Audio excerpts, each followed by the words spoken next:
Okay, well, welcome to Thunderbird. My name is Shahid Naeem. I'm a professor of ecology in the Department of Ecology, Evolution, and Environmental Biology. In fact, I'm currently its chair. And I wanted to share with you a problem, a challenge that I have struggled with most of my life. And I think actually most people in my department, the students, the professors, the postdocs, the lab techs, and I think actually probably most of you and maybe many people in most fields have struggled with this problem.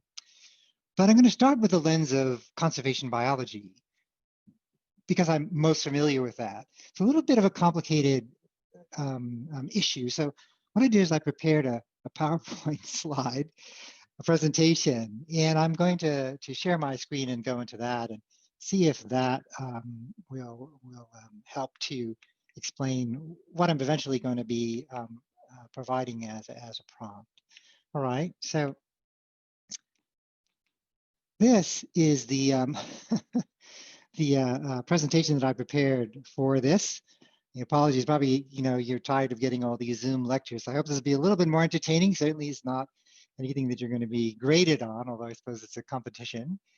And the challenge of conservation biology is that the vast majority of species are rare. I know there are millions of species. It's estimated that there's 8.7 million species. And some people would argue that there may be as many as 1 billion species, but any way you look at it, they're going extinct in vast numbers. There are probably about 200 species a day that are going extinct. And that's a conservative estimate because people have said that we're probably going to be losing half of our species or more by 2050, which is not that far away, right?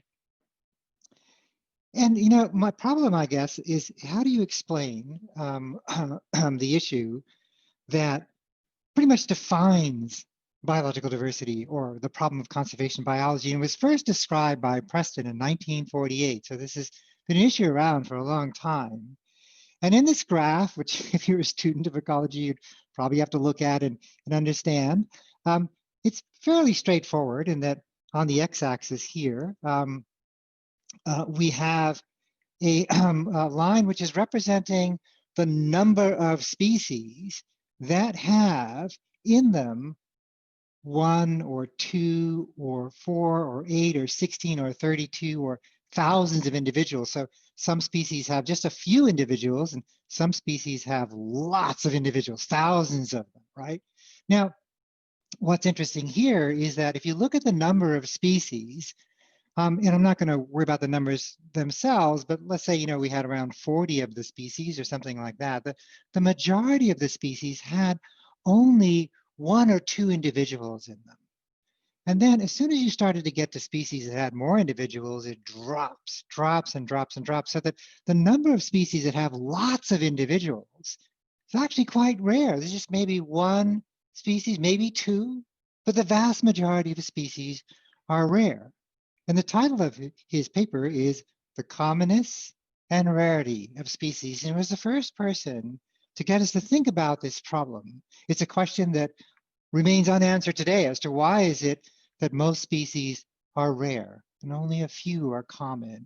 You might imagine in a world, maybe say the Garden of Eden, that all the species are equally abundant, but on Earth, this is not the case. It doesn't matter if you're in a forest or a grassland or in the ocean or anywhere you go, this is what you'll see. Most species are rare, right? And so one might argue that if you're rare, there's only 1 or 2 individuals of you, you're not significant in terms of how the world works and how nature works and why nature matters to us. The species that would matter would be the ones that are like super abundant, that are really making a difference, right? And so I'm going to share with you quickly what I think many of us think of as biodiversity. It's all these, to my mind, and to many amazing plants, animals, and if I could show you pictures of microorganisms, I do that as well. These are pictures I've taken in the field, visiting my students, visiting researchers, or just taking a holiday to go off and see something interesting, to see a bit of nature, to take a hike. And everywhere I go, I encounter really what I think of as being extraordinary species, but they're very rare. I mean, unless you actually go all the way to Africa or to the Galapagos Islands or to the Arctic, you're not going to see these. And even if you went there, you may not be lucky enough to catch them, right? I travel a lot, but most people don't travel that much. And the question that I, have to struggle with or try to answer is like, yeah, okay, there's lots of species and they're cool and they're cute and they're pretty and they're colorful, but that can't possibly be significant because there's so few of them. I mean, if we lost them tomorrow, would it really make a difference to the world? And I then struggle to say, no, every single species, no matter how insignificant you think it is extraordinarily significant. But it's not easy, especially if you've got 8.7 million of them to get through that argument, right? So it was actually Preston that recognized that, this issue of commonness and rarity is actually common throughout the universe, throughout the cosmos. And in this paper, a very short paper he wrote presenting this idea, he talked about if you look at the distribution of energy among molecules, let's say the molecules in the air around here, you'll find that most of them actually have very low energy, which is good because if they had really high energy, it'd be hot. And if it's super high, it would actually be boiling. But most of them have sort of a moderate energy. And there are very, very, very few that have super high energy, right? Now, of course, if we were to heat the world up, we'd start to see the shift, but by and large, most molecules have very low energy states, and a few of them have really extraordinary energy states. But it's this question of what's common and what's rare.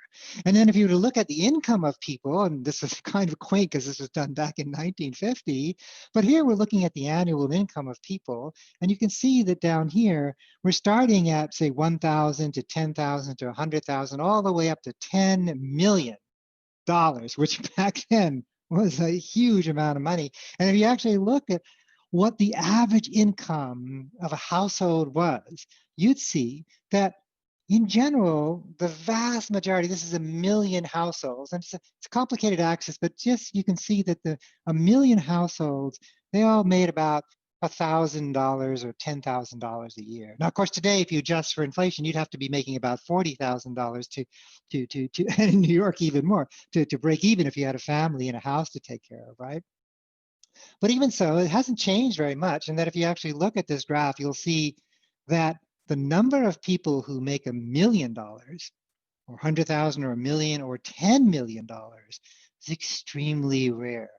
Now, we may think about them because they're in the news and we see them on the television and we read about them. And, President Trump has been going on and on about, what a billionaire he is and so forth. And people know about Bill Gates and Soros and Bezos and all these people who have, Elon Musk, who have, hundreds of millions of billions of dollars, but they're rare.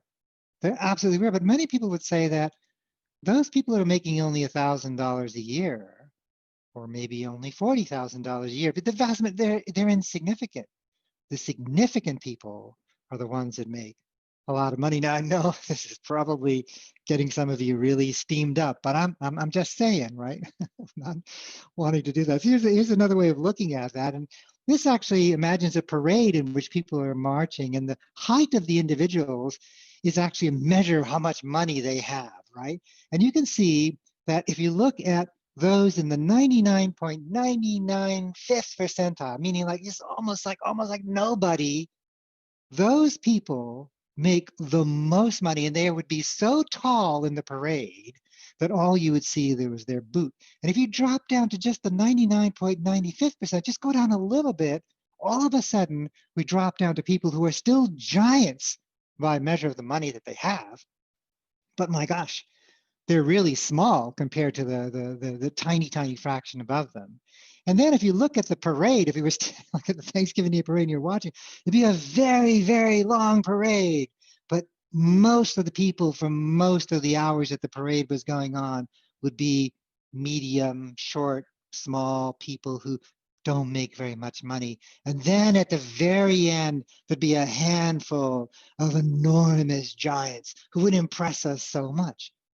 But wealth is rare. Poverty is common, right? And so one might say, well, if you're measuring significance by wealth, most of the people in the world are insignificant. And you can tell I think that's a horrible thing to say, but nevertheless, this is the way a lot of the thinking goes, right? And let's take it one more level. If we look at all of the elements in the universe, we sometimes forget that in fact, and there are lots of reasons in physics that'll explain why this is so, but hydrogen and helium are the most abundant elements in the universe, these sort of light gases, right? And then as you get to heavier and heavier elements, you see that they become less and less abundant, dramatically so. So if you were to look down here and look for, say, gold, right? Gold and silver are going to be down in here, along with, thank goodness, mercury and lead. But the heavier it gets, the rarer it gets. In some cases, we don't really care very much about, say, iridium, but certainly we value gold. So small amounts of gold are worth quite a bit. Small amounts of lead, maybe not so much. And then, of course, the elements that matter a lot to us are these lighter weight elements like carbon, oxygen, nitrogen. And that's why if you're an ecologist, you wind up having to know a lot about these and their importance in biology and biochemistry and atmospheric chemistry and so forth. But the the basic idea is that the elements of the universe are mostly rare. I mean, mostly, the vast majority of them are rare.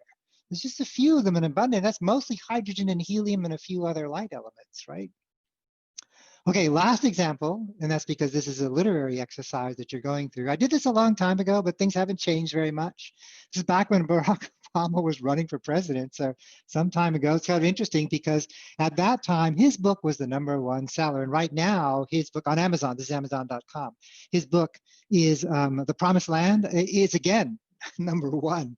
So sold something like 800,000 copies in the first day. And here is on the y-axis the number of copies sold per day. Okay.